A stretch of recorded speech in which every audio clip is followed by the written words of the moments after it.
We're not against rap. We're not against rappers. But we are against those. Something big about to happen. I hear the beat tapping. We some fly rhyming felines rapping on the track. Better yet, grab a gat, cause we hot like Enzo. Doors closed, windows up, cause that's the way we like to ride. Windy City hitting. Check mic 1 2 1 2. We live, baby.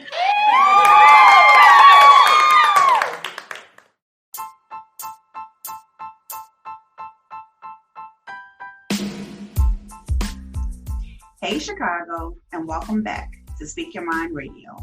I'm your hostess with the mostest, Queen Star, aka Miss Hip Hop. And we're here discussing the powerful Kreateabuzz documentary film, This Ain't Normal.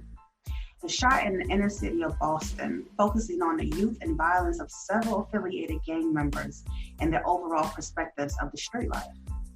So, here with us today, we have my guest, Director Rudy Hipolite, co-producer Dennis Wilson, and music composer Malik Williams.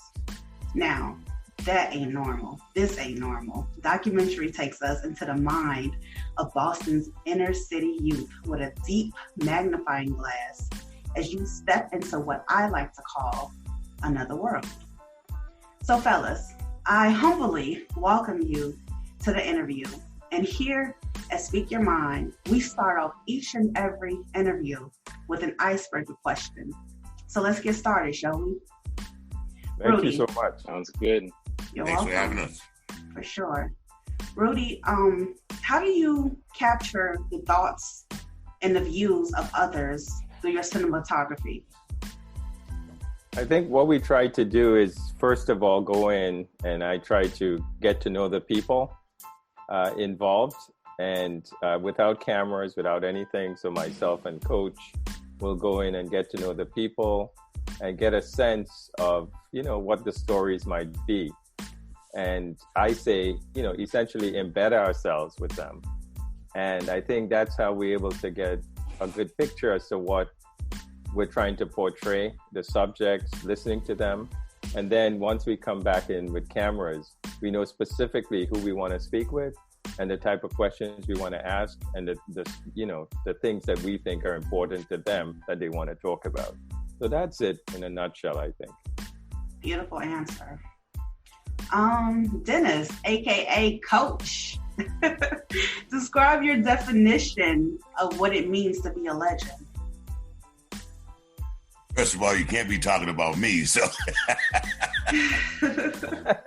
you must be talking about the music composer extraordinaire, Malik Williams, or Mr. Amazing Magic Hipolite, the man that makes it all happen with a computer in film. But thank you, Queen Style, for the compliment. And when you do love what you do, and you're committed and passionate a bit about what you do, like you are into the realm and what you do, and I'm sure you love what you do and do well at what you do. Bringing, like I said, the message and the word, through the airwaves. And I just love working with young people. I love working with people. I thank God has given me the gift to be able to, inspire, motivate, and communicate with people. I coming from Roxbury with, and having to dealt with so many obstacles and negative forces, that's kind of molded me to want to help other young men and young ladies and young brothers and sisters to not fall in those pitfalls, that the system in the racist, systematic institution of racism has set up for folks like that look like you and I. Right. So that's my thing, just trying to, touch their lives. Give them survival skills, to let them know it's a jungle out there and the double standards that exist in America. You don't get a second chance to give a first impression, all those things that arm them, arm them with education, arm them with that self-esteem, self-confidence, arm them with the ability to overcome all the setbacks and obstacles that they put in front of us. And also to know that they can be somebody, that they are somebody, that God has gifted us all with a special gift, that they just got to find it and take advantage of it and don't let anybody stop them from being who they want to be and who they are. Wow, what a great answer. I concur. Okay, so Malik, why is music important in film? Yes. Music can tell the story.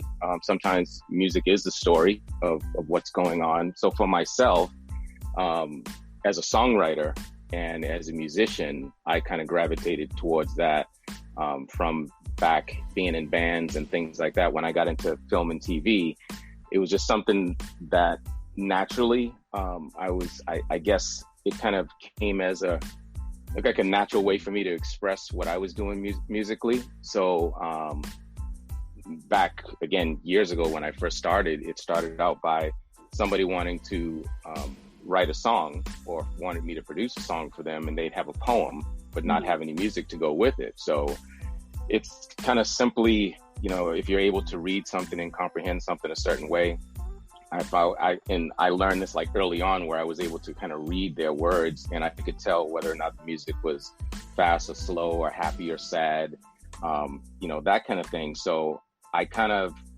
started, having fun with it, and then realizing that it was something that definitely was a big factor with film and dealing with sound design and all these other things that actually dictate the emotion of a film. So that's, again, even with This Ain't Normal, with the content that's in this particular film kind of dictates what you're listening to. And it also goes back to like watching any kind of film where, if it's a horror scene, you hear the music. If it's, a comedy, you can kind of hear the music kind of dictates what's going on there. So that's, for me, that's super important with telling a story. So, and that's what I try to do. I agree with you. It's super important to set the tone of anything that you do. So kudos to you for that answer. Thank you. You're welcome. Okay, so Dennis, introduce yourself to everyone and tell us a little bit about who you are, where you're from, and how producing became a big part of your life.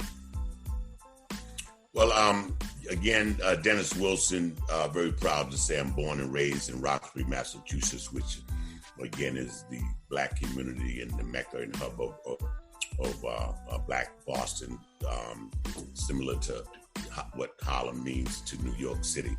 And, of course, like so many stories growing up in the city, grew up poor and just a hardworking mother, seamstress, worked a lot of odd jobs. Unfortunately, I lost at the age of 18 to Lou Gehrig's disease, ALS. And, a very tough father who, of course, also a hardworking individual, but not the best role model and father, but he taught me how to be the father that not to be, and the father to be when I became a father. And I'll leave that where that's at. And, growing up in Roxbury, again, was a beautiful thing, so much love and family and community. And attended Boston English High School, which was an all-boys school, one of the top 3 schools in Boston, and had a hell of an experience there. I then attended Delaware State College, which is now Delaware State University, basketball and football and track. I participated in those. And then, of course, I had bad experience with teachers, Queen Star, growing up, because only having one Black teacher in my whole, 12 years of schooling in Boston. And wow, a very racist and segregated city. But I had one white teacher that was a great guy that warned me about the other evil racist teachers that were setting me up, and so we're forever grateful. So I then thought I was going to be a lawyer, thought I was going to be a businessman. That didn't work out. I'm not a math person, and then I didn't want to go to school for 7 years, but I ended up going to school for 7 years, obtaining my BS in secondary education, as well as my master's in administration education. So thought thinking that I may want to be a principal headmaster, but my love and God steered me to being a coach. So I, being a football coach of 33 years, basketball coach of 38 years,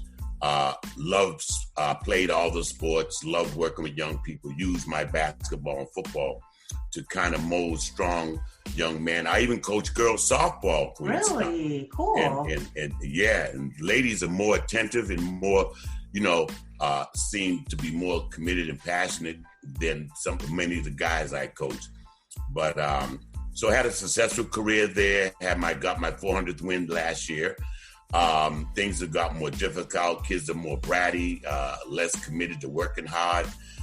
Think they know more than me. And at the age of 16, 17, but I still love working with young people.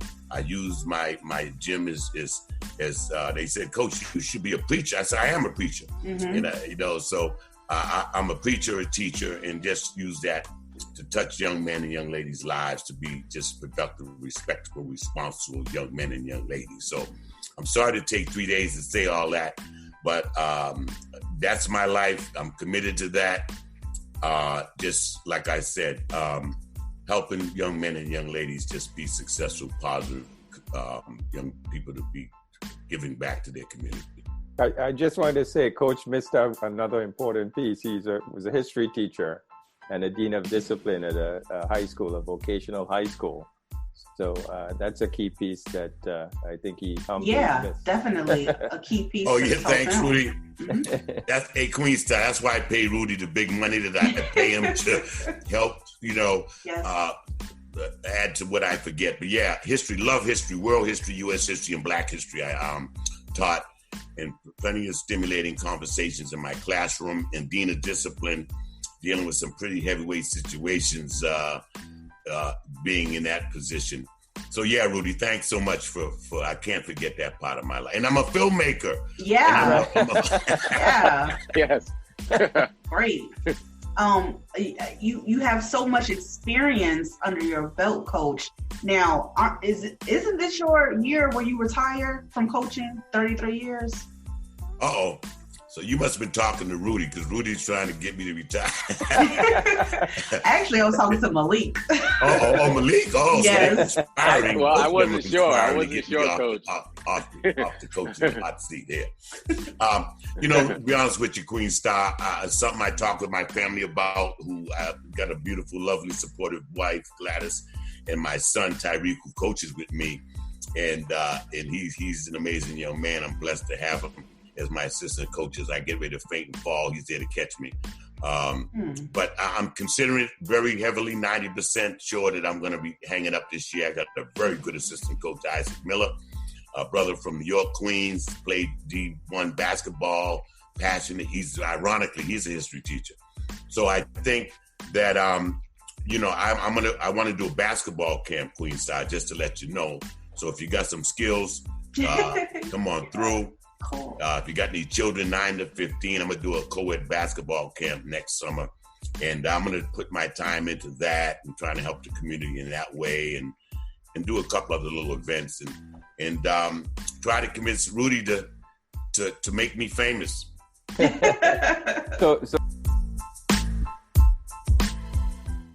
So Malik, what would you consider the most challenging aspect of composing music for a film like This Ain't Normal? From a creative standpoint, I want to say that it kind of goes back to that emotional thing. Mm-hmm. When we first started this, and Rudy, I don't know if you remember this conversation way back when we said, okay, this is an urban film kind of shot in this kind of urban area, quote unquote Black area. But the music, we wanted the music to be diverse. I don't know if you remember this conversation.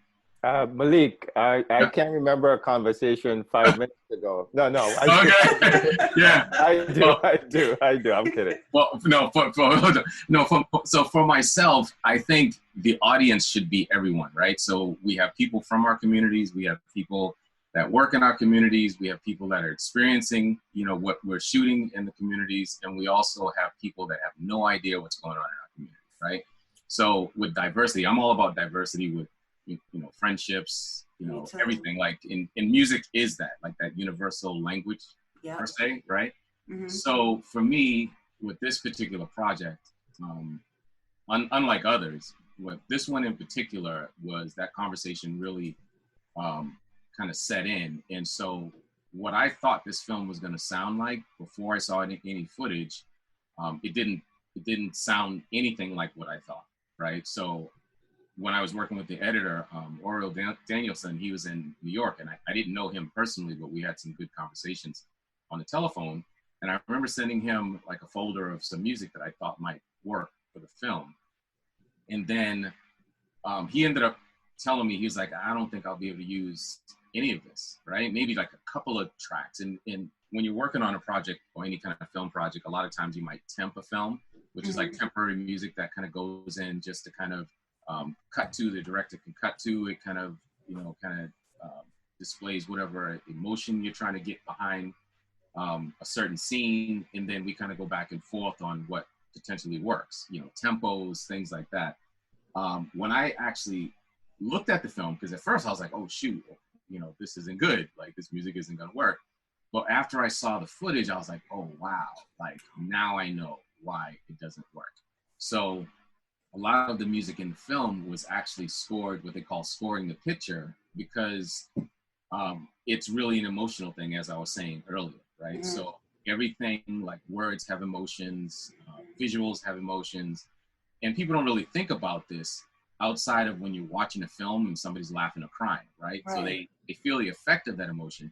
But when you're trying to create something to kind of showcase what that is, or what the director might be trying to come across to the audience, for me, it was like super depressing once I saw what was going on. Once I heard, especially a lot of the, you know, the B-roll that didn't, you know, make the film, you know, because I think the first version I heard that I saw was maybe 2.5 hours or so.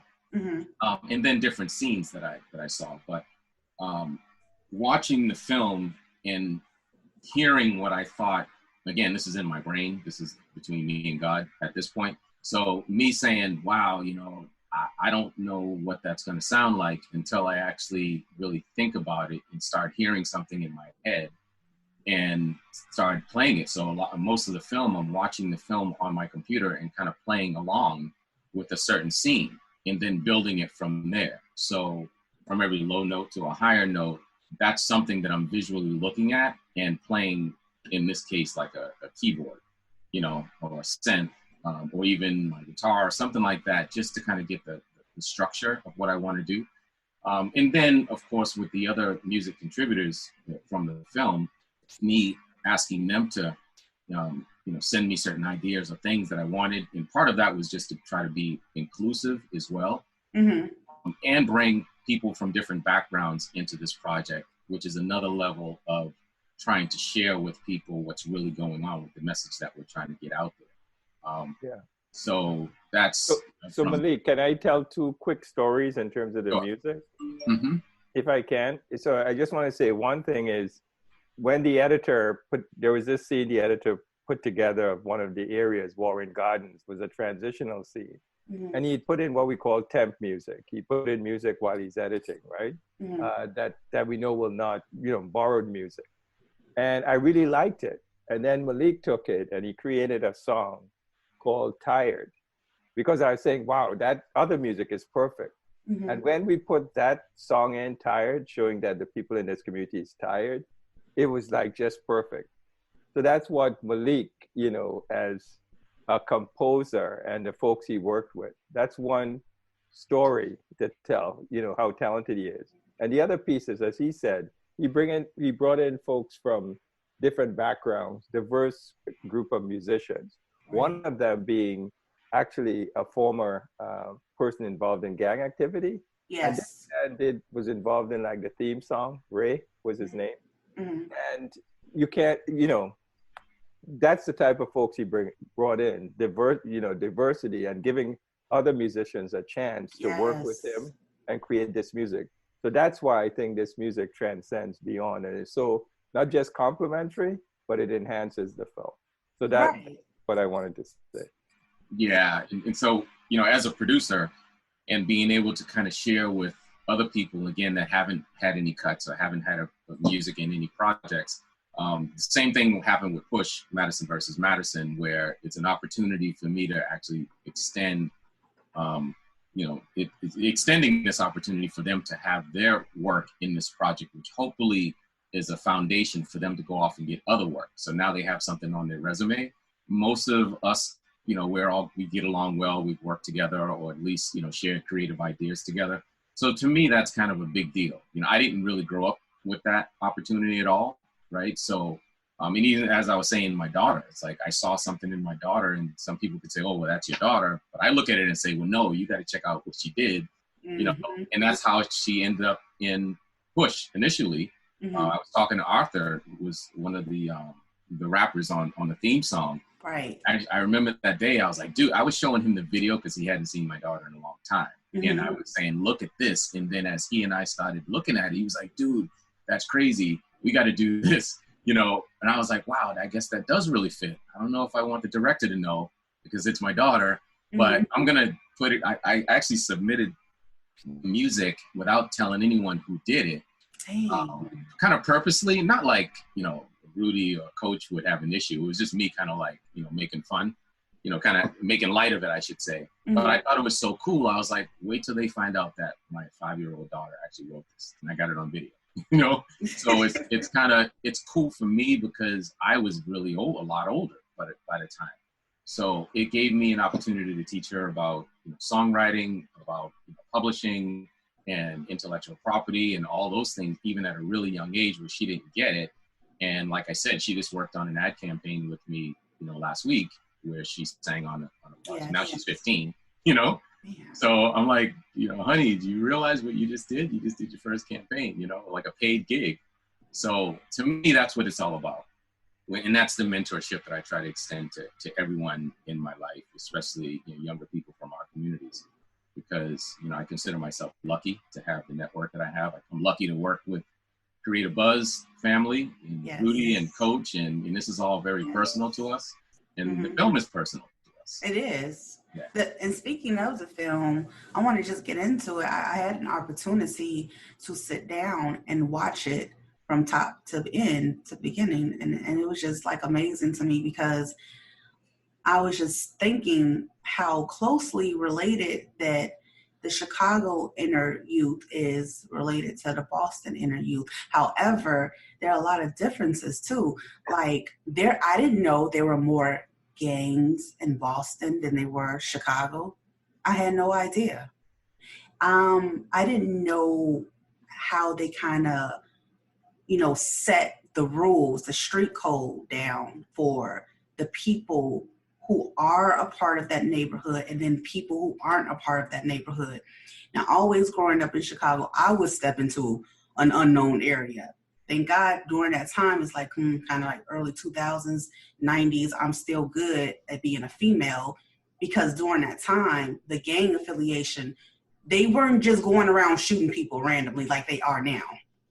There's you have to respect what's going on. If you're not going to respect what's going on when you step into somebody else's territory, then that's all bad for you. Yeah.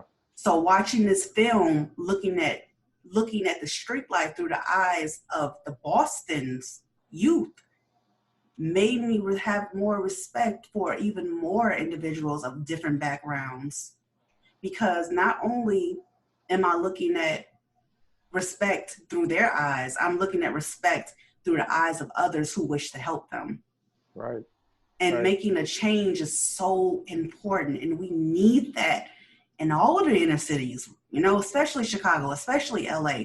Oh my gosh, in the height of everything that's going on, to me, for me, this film is right on time. Yeah. Thank you so much for saying that. A lot of the stories that we tell in Boston resonates to young people all over the country, and I think all over the world. Wherever there's disparity, inequality, you find that lack of resources. So we find that even though we are filmmakers and telling stories in Boston, it's like a microcosm of the entire world almost. So we found that even though there are certain things, that may be specific to Boston. Right. There are a lot of things. There's a lot of commonalities in this story in terms of these young men.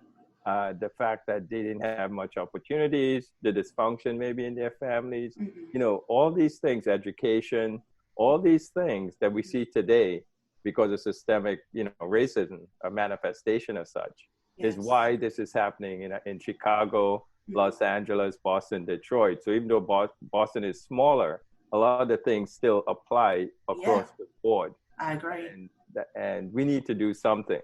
To be able to give these resources. And in our film, I think we say what some of those solutions are. And it's not easy, it's complicated, but we're losing a whole generation of people who could be contributing to our society. Yes. Find that when we put in the time and effort to say, hey, you're worth something. That's right. You know, you're a human being, which is what happened with Mr. George Floyd. People looked at it and said, it's as if he's subhuman. And then they begin to say, wow, that's how Black people are treated. Exactly. And it's so sad to see that the, you know, the people of the community are treated like this, because that's, to me, that's what's not normal. It's not normal for you to wake up every day and have to look over your shoulder or wonder, what am I going to live today, or I'm going to get shot up today. That's what I got from the film, because I really believe these young people wake up every day in that state of mind. Yeah, they do. And you can't live in a state of fear. You just can't let that hold you back from your true potential. There's a reason why you're in the place you're at now. You have to find yourself, and then the resources have to, you know, be given to you. Then, you know, that's the trust factor. I was going to ask you guys, how did you break the ice with these guys? Like, I mean, they're street guys, you know, they're very smart, intellectual. They know what's up. How did you get there to, like, say, hey, you know, I'm here to help you, without them looking at you like, you the feds? I'll let Coach, you know, address the first part of it in terms of his relationship just in the city and knowing people, and the fact that we went to this organization, Street Safe, and Coach knew those folks. Coach, you want to talk about that aspect, and I could talk to the other? Yeah, great. And it's great listening to you guys in terms of, and let me just say, Queen Star, you know, the sad irony in this, or the reality of this, and just touching and piggyback off what you guys just said, and then I'll touch on, you know, the relationship and the whole Rudy and Malik and I thinking that we had to do this movie to get the word out, to open eyes and educate folks. But, you know, what's sad is, 'cause I'm a lot older than you guys, you know, and this, as we know, because all of you guys are educated, this is not by accident, it's by design, you know, from the first slave ship. And I told you my background is history.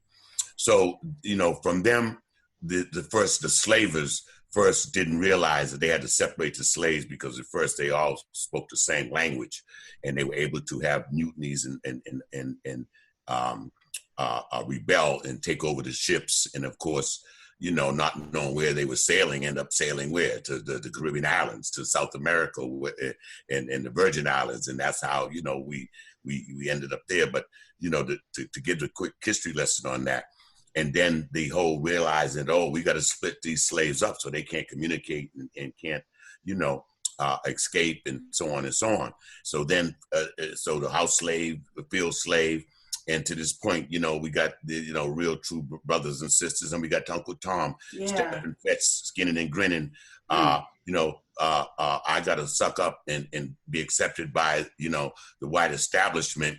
And so not only do we have to deal with the obstacles and the institutional racism and sexism and classism that exist in America that are embedded, but also we have to deal with our own people who are selling out and who are, you know, Black police officers who are brutalizing and killing our own that look just like them, and locking them up, and you know, DAs and prosecutors and judges who instead of giving, you know, AJ and Juju and Shalika and Jasmine a second and third chance, no, they give them, you know, ridiculous, you know, time. And this problem, Rudy and I and Malik, we went to East Harlem and did a screening in East Harlem. And as I mentioned to them, I said, listen, this is a Chicago problem, Compton problem, New York problem, problem, Newark, New Jersey. It's a Black urban community problem. And we, again, have to come together as a people. And we, again, have to overcome all the obstacles that are continually from inferior education to, you know, that whole racism, sexism, and lack of equal opportunity and economic, you know, opportunity and inequities and so on and so on. So I just wanted to share with that we have a long way to go, but we're moving in the right direction. It just ain't fast enough. You know, once we get rid of all them old FUD-dud, power tripping, racist, classist folks, and we put the people in there that are gonna care about all people, right? All God's children, and people that are qualified and deserving of positions, okay, that are gonna do right and be fair. Then things will change. So that's the thing there. I just wanted to touch on that, and then to speak on, like Rudy was saying, the question you asked as to how were we able to get to the young folks. And basically there were many young men, as Rudy would tell you, that did not want to, they didn't know who we were, and then they didn't, you know, want to tell their story. They didn't know whether we were police or undercover, and then there were people that didn't want to tell the story. Then there were many who did. And that's what our whole goal was, Malik and Rudy and I, was to let these young men tell their story. So many talented, gifted young men that are not being given a fair chance, fair opportunity. Some need mental health support. Some need skill training programs. Some just have fair education, need an education. Some just need a second chance. So we felt that if we could tell the story and get the word out and show white America, show the school system, show the police department, show parents, show the politicians that you all ain't not getting the job done. You all ain't doing right by these young men and young ladies, because there's young ladies that are involved in gang activity too, and there's female gangs, and there's a lot of people that don't know that.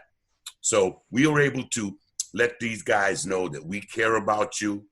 We want you to understand there is hope, and in order for us to let the world and Boston and Chicago and LA and all them know this problem exists, because there's so many Queen Star that think, oh, everything's great. Oh, that's just an isolated situation. No, it ain't. Okay, it's a way of life for Black folk and brown folk. Yeah, so, if I could interject, Coach. So just to go back to your question that Coach was, alluding to, they didn't trust us. We couldn't just go in there. So Coach had a relationship with the street workers and the people who work for Street Safe. And by him having that relationship, they allowed us to go in and be able to speak to them. So I really thought the documentary was going to be about the Street Safe staff and the people who work with these young men. So they work with the 20 of the most dangerous young men gangs in Boston.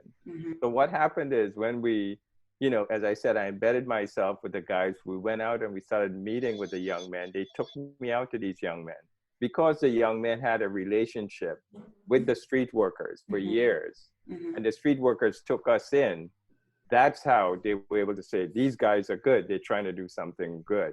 And that's the only reason those young men said, okay, because of the relationship we have with you guys, we will trust them. That's the only way. If we had gone in, myself, Coach, whomever, they would not have spoken to us. But it's only because of the relationships with the street workers and the trust that they had built up that they were able to then say, okay. And then they, as Coach said, then some of them wanted to tell their story. And they, no one wanted to really ask them about what, life they lived or anything, let them kill each other. But here we were actually looking to get, to actually find out what led them to this. And that's what the film in Queen Star. Yes. You believe, and you probably would, some of the young men and individuals that Rudy and I interviewed and stuff were some of my former students, were some of my former players. And do you remember the young man, Brandon, that was talking to the program coordinator? and he was saying how he was avoiding the guy at the job who would come in high and start talking trash, and finally he had to knock him out. In his mouth, yeah, right. And wake him up. I remember that. I was like, dang. I knocked him out, and I woke him up. Yep. And so that young man, it was part of my Pop Warner program. And then there was a other young man, Angelo, who was sitting in the barber's chair saying about how many gangs were in the area. Yeah. That was one of my former basketball players. Wow. And so there was the Darnell, the one with the braids, that was interviewing Brandon. He played for me too. Right. So it's crazy. And a lot of these young men, they did not want to break my heart and let me know that they was involved in gangs. They're living a double life. You know, I can't let Coach down, but like Rudy said, once the guys gave the okay that these dudes are cool, they want to get your story out there, that's when a lot of the obstacles were broken down and they felt comfortable with us. And then, you know, once we had some just sit down conversations with them and let them know that we're from Roxbury too, dude. And we don't come from Beverly Hills or you know, we don't ride around Rolls Royce. We weren't there to exploit them like other documentarians, exactly. Even documentaries in Chicago and so on. I've seen. They're just there to exploit. And once they put a camera to these young men, if they're together, then they're going to brandish their guns and the bravado. That's not what we were looking for. We wanted to get underneath and get individual stories. So that's what's different, I think. Yeah, that's what I liked about the whole documentary. You went beyond just scratching the surface with these young men. And that was so important because there were so many hidden gems in this film. Like, I'll just say one off the top. I really enjoyed Joe's story. Joe was the one that had the anger management problem, you know, stay in and out of the system. And so somebody finally asked him, like, what are you doing? Why do you keep making these same mistakes? Yeah. And he just yelled, I'm angry. Yeah. I understood that. Yeah, he's found somebody who cared about him. Yeah. And Elmira. And I yes. think that was the difference. A lot of these young men don't have that other than their buddies, right, who they're in the gangs with. They're the brotherhood, right? They're the ones who care about him. In that case, the only thing that he had a couple people, Napoleon, when he was incarcerated, and Elmira. And I think that's the difference. And people love that story. And the Queen Star, that's nationwide. That's urban-wide. That's every inner city. Unfortunately, is something plaguing us as a race, that we don't have enough positive male role models for these young brothers and sisters, because, you know, these young brothers need tough love. I don't know if you have any brothers. I do. And I just told my mother, you need to give him tough love. You can't give him tough love, he's not going to be any good for the society, period. I don't care how smart he is. I don't care how strong he is. He's not going to be any good without tough love. And it has to come from you. Yeah, but see, here's the problem with that. Your lovely mother, she can buy him Jordans or LeBron $200, $150 sneakers. She'll take him to the game or come watch his game. And she'll, you know, cook him that great meal. And she'll be that doting mother that most mothers are. But the problem is, just like if you were my daughter, you know, I'm going to love you. I'm going to give you money to get your hair done. I'm going to buy you that bad outfit, popping outfit. But again, a father can't show a lady and can't talk lady talk and give her all the ins and outs of being a lady and watch out for all them slick player dudes.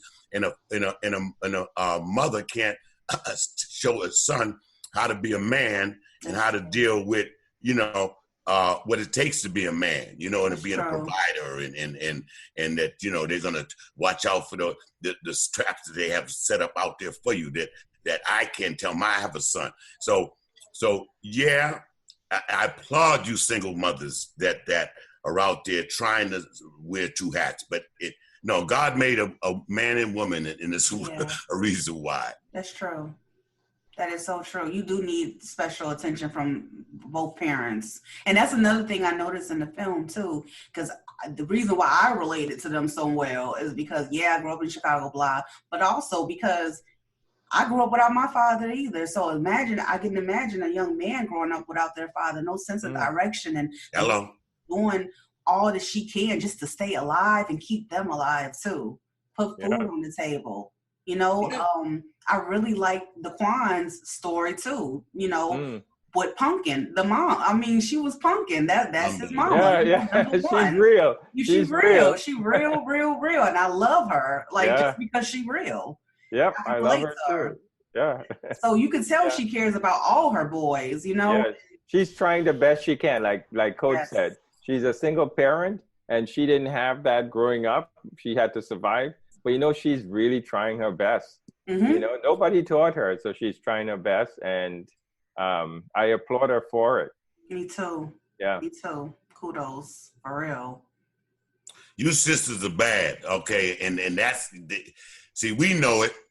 So a lot of brothers don't know it. White America knows it, and that's why they messing with you sisters. Yeah. Okay, but we can't do it without y'all. And them brothers, you saw the Norfolk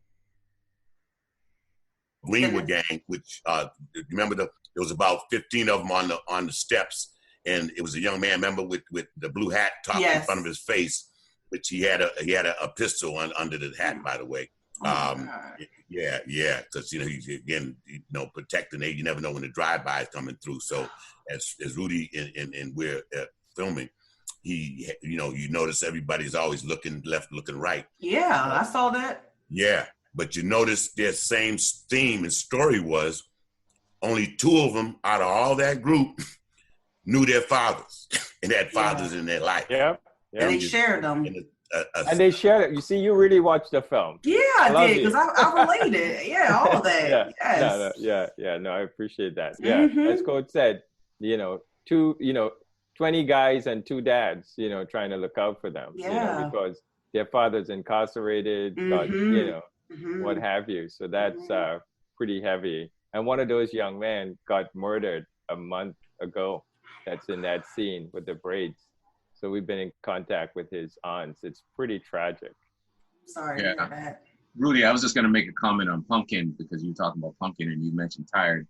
So part of what happened with Tired was looking at Pumpkin's story and looking at visually and as well as what she could possibly be going through on a daily basis. And it was more of a plea, it's like a cry out. Like, you realize how tired this woman is, right? She looks tired. Her situation is tired, because we use the word tired, from a street term, right? Right. Of, this person's tired, right? Or they tired, that kind of thing. Yes. So that's what we were really trying to get across by even using that word, in writing the song and the music sounding the way it did. It's like, come on, enough is enough. Like, how long does this woman have to deal with this? As a black race, we're tired. Enough is enough, as you said. Yeah, I agree.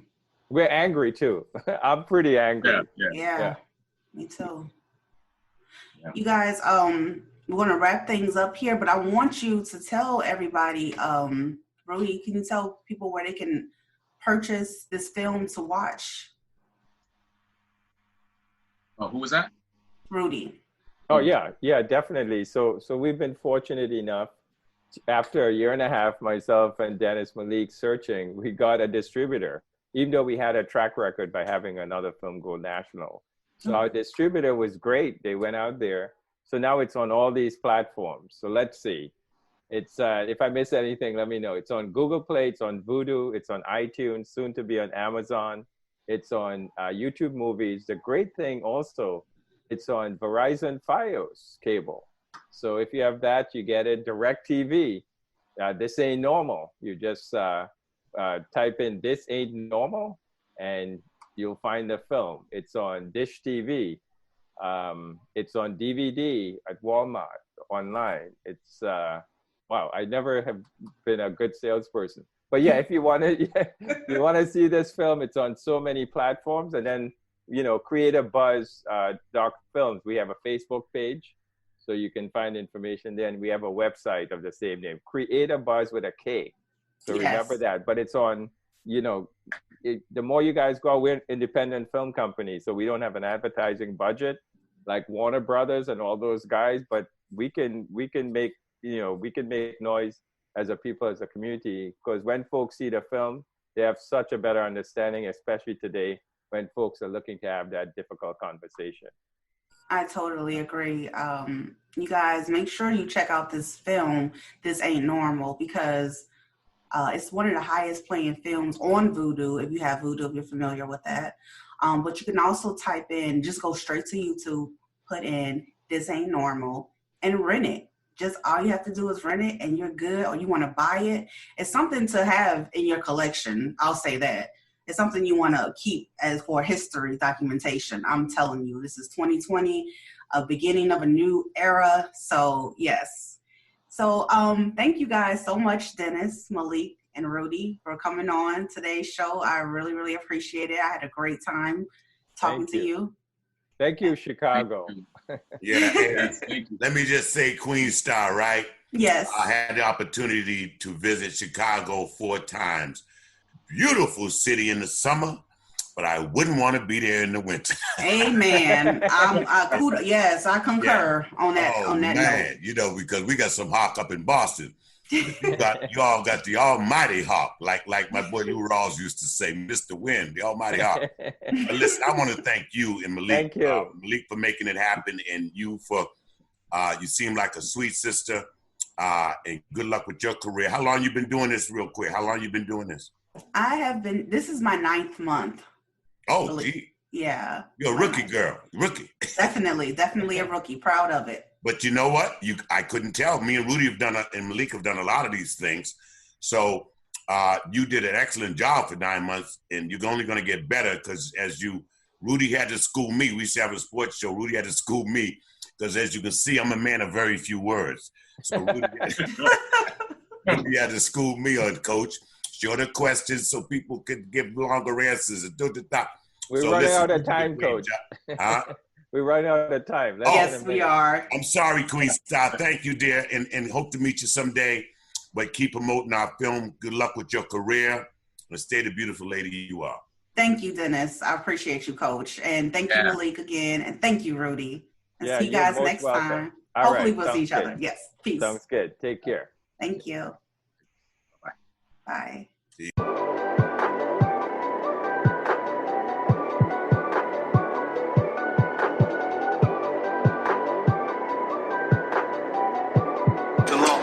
The lock. Thinking back to a time driving down Lakeshore Drive, blowing light in the wind, sonic boom hit your ear, breathing in that good Enzo. Doors closed, windows up, cause that's the way we like to ride. Windy City hitting the shot. Thinking back to a time driving down Lakeshore Drive, blowing light in the wind, sonic boom hit your ear, breathing in that good Enzo. Doors closed, windows up, cause that's the way we like to ride. Windy City hitting the shot. Driving down the Dan Ryan, reminiscing about the times I was with my mama, stranded in the Great Park Avenue, stranded miles away from home, no lending helping hand could be reached, no one on the other end. Winning 3-piece, eating 3-piece Harold's chicken with mild sauce on the side, slide down Michigan like so sweet, honey's wild and free all the time, foot working freely through the scene.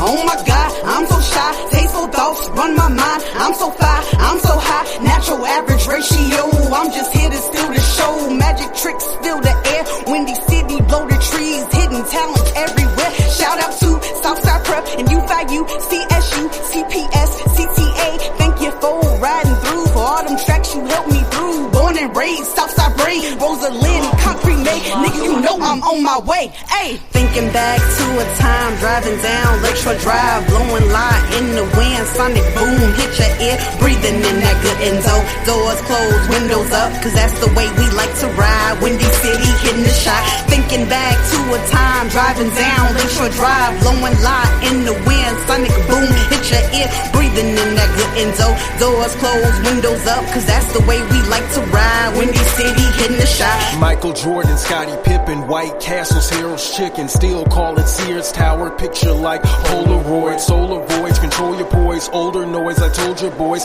we like AT alien, Georgia humanoids, from outer older void, no granola soy, Motorola toy to my ear, record I hold like Floyd, sip Coca-Cola boy, mixed with Crown Royal and OE in Illinois, feel the voice, need a voice, road trip down 57 to the Dan Ryan, going so fast, I'm Peter Pan flying, running to the money, better yet the pesos. Be up all night like the old school Space Ghost. I can take it way back like homie, don't play that. Bump and twist or overdose in the wrapped up wave cap. In the back of class, outrighting those that can't rap. Quiet boy, Windy City, Memphis, Ray, stay back. Thinking back to a time driving down Lakeshore Drive, blowing light in the wind, sonic boom, hit your ear, breathing in that good endo. Doors closed, windows up, cause that's the way we like to ride. Windy City, hitting the shot. Thinking back to a time driving down Lakeshore Drive, blowing light in the wind, sonic boom, hit your ear, breathing in that good endo. Doors closed, windows up, cause that's the way we like